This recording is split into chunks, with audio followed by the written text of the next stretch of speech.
quand on parle de cartes à Venise, vous imaginez des vieilles cartes, mais ce n'est pas une ou deux vieilles cartes que vous allez avoir à Venise, ce sont des forêts de cartes. Vous voyez par exemple une seule des salles de l'archive ici qui vous montre ce qui a été stocké. Donc il y a une espèce de continent qu'il nous faut aujourd'hui essayer de ramener dans le monde numérique en connectant les choses les unes avec les autres. Bon, alors ce n'est pas très simple, et donc il faut faire tout un certain nombre d'opérations.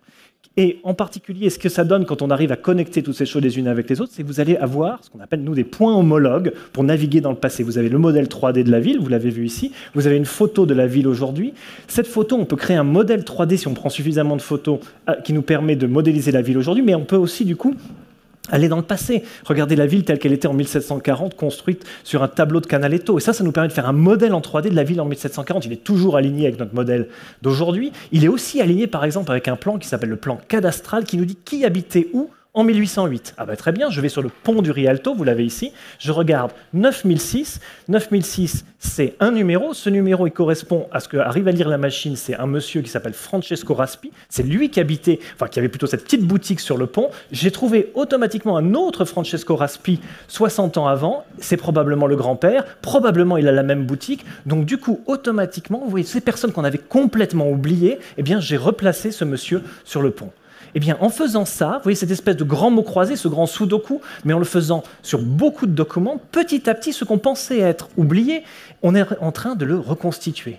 Alors, il faut le faire avec beaucoup de patience. C'est ce qu'on a fait avec l'équipe ici en travaillant d'abord sur un premier quartier, en essayant ensuite de construire à plus grande échelle en fait le modèle. Et on a voulu montrer qu'il y avait assez d'informations. Par exemple, ce que vous voyez ici, c'est la place Saint-Marc. Peut-être certains de vous la connaissent. Aujourd'hui, il y a des boutiques de luxe, il y a des gens qui vendent des montres. Avant, il n'y avait pas du tout ce genre de choses. Il y avait des gens qui vendaient du vin, des gens qui vendaient de l'eau, il y avait des coiffeurs, il y avait des boulangers. On connaît le nom de toutes ces personnes, on les a retrouvées dans l'archive, on les a replacées. Tous ces gens qui n'étaient plus dans notre mémoire, ils commencent à revivre un tout petit peu. On peut regarder sur chacune de ces informations les autres liens qu'ils ont, mais les autres personnes à laquelle ils sont contactés, les autres bouts de leur vie en fait qui ont été liés. Je tourne ici sur la place Saint-Marco, je continue en fait mon petit voyage sur une place qui ressemble à peu près à celle d'aujourd'hui, et petit à petit tous ces fantômes du passé sont en train de revenir dans le monde numérique. Je vois par exemple ici, vous voyez, sous ce qui est le campanile de San Marco, vous avez des petits noms qui sont marqués, ce sont les notaires, c'est ceux qui écrivaient. Si vous deviez